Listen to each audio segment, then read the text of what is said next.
Assalamualaikum warahmatullahi wabarakatuh. Jumpa lagi di Secangkir Kopi Renungan Kehidupan.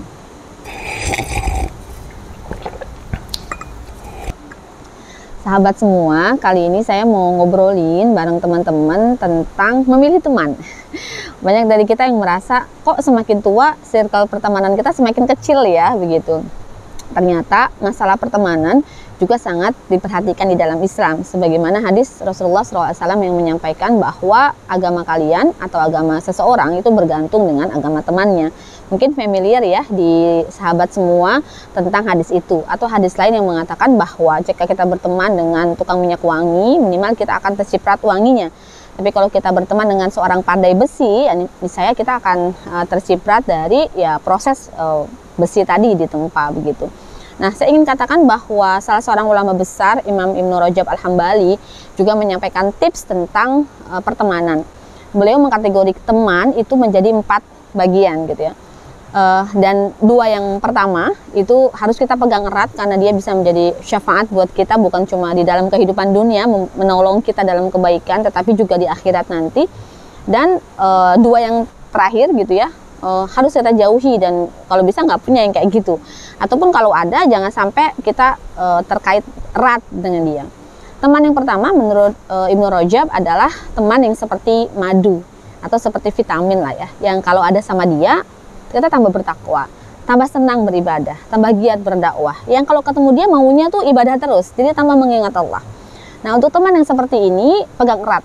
Dan ulama menasihati minimal kita punya 40 ya teman yang seperti ini. Kira-kira sahabat udah dapat list belum nih? Berapa banyak teman yang dalam kategori pertama, teman yang seperti madu atau seperti vitamin yang adanya dia bikin kita tambah sehat, bikin spiritual kita tambah baik, bikin misalnya interpersonal kita juga tambah baik, atau kedekatan kita kepada Allah juga tambah baik. Kadang-kadang kita ketemu ya sama orang yang udahlah agamanya baik, orangnya juga sangat baik banget, nyaman, komunikasi sama dia. Dan ruh itu memang akan senang bersama dengan yang sepadan atau yang setipe dengannya ya, sebagaimana dalam kehidupan manusia juga gitu ya. Kita pasti akan nyaman berinteraksi dengan orang yang sepemahaman dengan kita.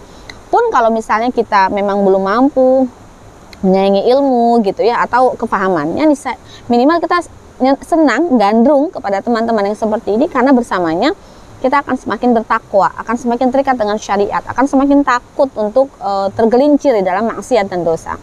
Jadi untuk teman-teman yang seperti ini kita harus punya listnya, dan pastikan jika kita sedang ada masalah, jika kita sedang banyak pikiran, misalnya overthinking dan sebagainya, datangi dia, minta nasihatnya gitu ya, ikat dia dan pegang erat terus gitu, jangan dilepas.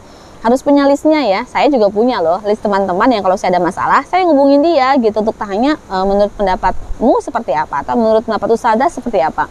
Saya berharap sahabat salihah di sini juga punya ya kategori teman yang pertama. Teman yang kedua menurut Imam Ibnu Rajab adalah teman yang seperti obat. Karakter obat itu apa sih? Pahit ya, tapi pahitnya obat itu menyembuhkan. Nah, sama teman yang seperti ini mungkin kelihatan galak, atau mungkin kalau nasihatin kayaknya kejem banget gitu ya, atau to the point gitu, tetapi maksud dia baik gitu, maksud dia mau jagain kita agar kita tetap dalam keadaan taat, maksud dia sebenarnya mau meng-cut semua aktivitas kita yang salah misalnya. Untuk teman yang seperti ini tetap harus kita akrabin begitu ya. Kenapa? Karena teman-teman seperti ini punya care yang besar ke kita, dan mereka nggak mau kita dalam keadaan terpuruk, dalam keadaan bermaksiat, sehingga mereka jagain kita dengan cara yang keras gitu ya, atau dengan cara yang dalam pandangan mereka itu yang terbaik. Jadi yang seperti ini walaupun mungkin cara-caranya kadang nggak semua kita suka gitu ya, atau pendekatan mereka menurut pandangan kita terlalu kasar, kita kadang suka merasa ilfil atau tersinggung dulu ketika dinasihatin, tapi lama-lama ketika dipikirin, oh bener juga ya nasihatnya gitu ya.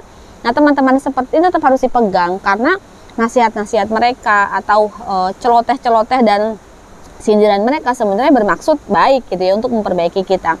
Nah, 2 jenis teman yang seperti ini kita harus punya listnya, dan pastikan kita bersama mereka, atau circle kita adalah circle yang ada bersama mereka.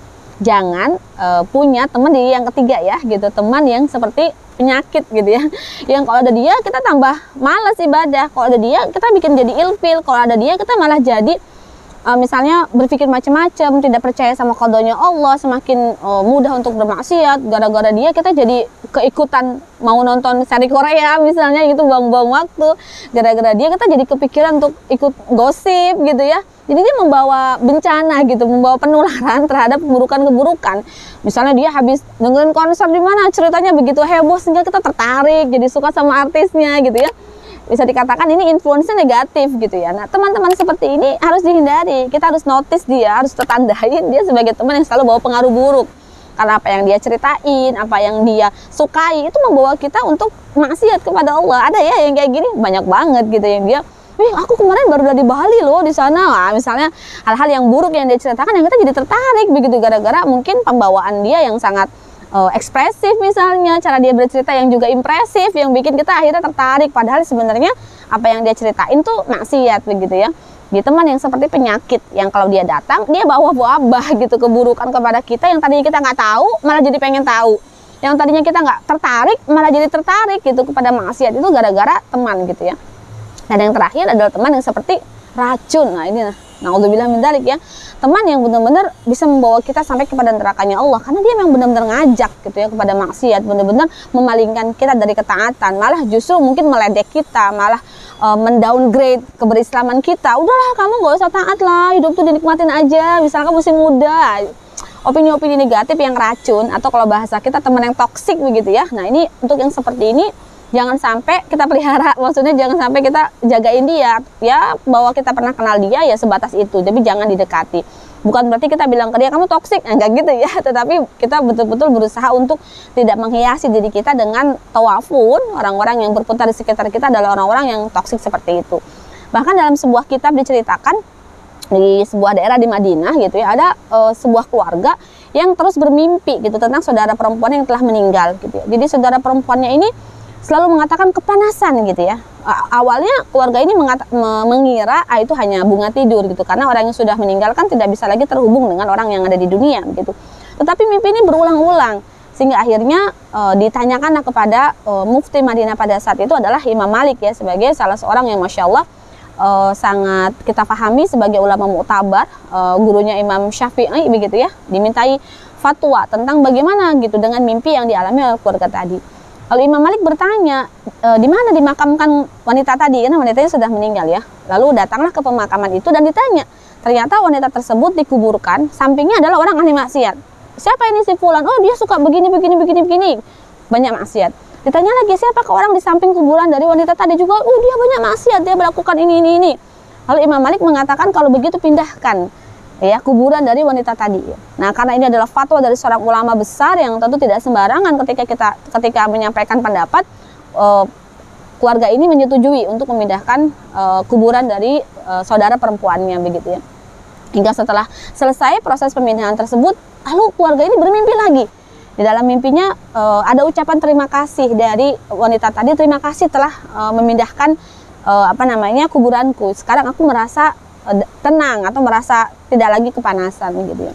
Jadi ini kita para ulama ya, maksudnya bukan sekedar cerita-cerita hoax gitu ya, tapi ini benar-benar terdapat dalam sebuah kitab dan diceritakan dan dimintakan fatwa kepada Imam Malik begitu, rahimahullah gitu. Jadi dari sini dapat kita pahami teman itu tidak hanya bermanfaat ketika di dunia, tidak hanya bisa membawa kita kepada taat kepada Allah, tetapi bahkan ketika meninggalnya pun gitu ya. Teman-teman yang buruk ini bisa membawa kondisi yang buruk pada kematian kita gitu. Coba bisa dibayangkan kalau kita dikuburkan di lingkungan yang baik, di mana sekeliling kita adalah orang-orang muslim yang taat, kemungkinan anak-anaknya juga taat. Maka ketika mereka datang, maka mengucapkan salam kepada mayit, mendoakan secara umum, otomatis kan mayit-mayit yang ada di sekeliling dari yang diziarahi ini juga mendapatkan doa dari anak-anak soleh yang datang ke situ. Masya Allah ya.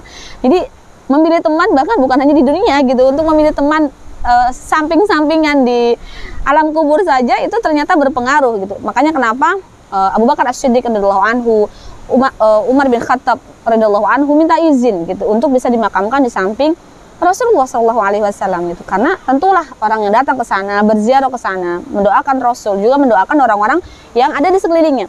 Kenapa misalnya kita menginginkan dimakamkan di pemakaman baqi misalnya, pemakaman para syuhada?